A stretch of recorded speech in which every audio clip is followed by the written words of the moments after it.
देखिए अगला पद है, इसमें बोला कि नहीं संतोष तप मुनि कछु काहू, जन ऋषि रोग दुसह दुख साहू। हमने आपको बताया कि लखन जी परशुराम जी को और एक प्रकार से क्रोधित कर रहे हैं, उन्होंने, क्योंकि हमें पहले, इसके पहले वाले पंक्ति में लखन जी ने कहा कि आपने अपनी बड़ाई के बारे में, आप कितने वीर हैं, कितने बलशाली हैं, इस चीज़ के बारे में आपने अपने ही मुख से अपनी बखान कई बार कर ली है ना, कई बार बताया आप कितने बलशाली हैं, कितने बड़े योद्धा हैं, कितने साहसी हैं, है ना। इन सभी चीज़ों के बारे में आपने अपनी मुख से ही कई बार बताया, ठीक। और उन्होंने ये भी कहा कि आप कितने साहसी हैं, कितने बलशाली हैं, इसके बारे में आपसे अच्छा और कौन बता सकता है।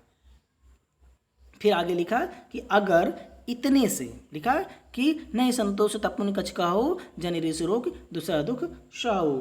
फिर लखन जी कहते हैं कि अगर इतने से भी आपका मन ना भरा हो, है ना, लखन जी कहते हैं कि हे मुनिवर, अगर इतने से भी, अपनी बड़ाई अपने खुद अपने से कर ली, अगर इतने से भी आपका मन ना भरा हो तो अपना क्रोध सहन कर, है ना, अपना क्रोध सहन कर, खुद को पीड़ा ना दें, है ना। यानी आप अपने क्रोध को अपने खुद सहन कर ले रहे हैं, तो इसलिए अपने क्रोध को, है ना, सहन कर खुद को पीड़ा ना दें, उस खुद को ही दुख ना दें। आप एक वीर पुरुष हैं, कहते हैं आप एक वीर व्रति, तुम धीर शोभा, गारी देत न पाऊँ शोभा।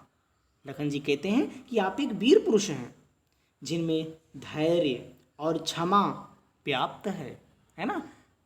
लखन जी कहते हैं आप एक, आपके अंदर धैर्य है, क्षमा है ना, आपके मुंह से अपशब्द शोभा नहीं देते।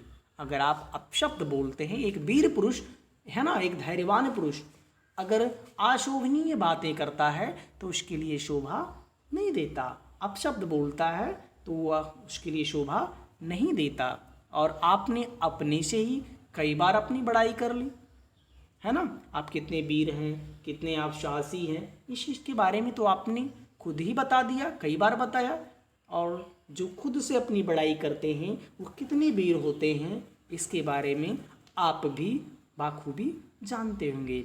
इन बातों के माध्यम से, है ना, इन बातों के माध्यम से लखन जी परशुराम जी की बातों का उत्तर देते हैं।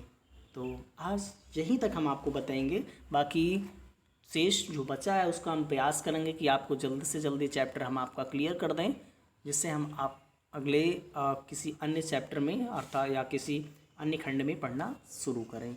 धन्यवाद।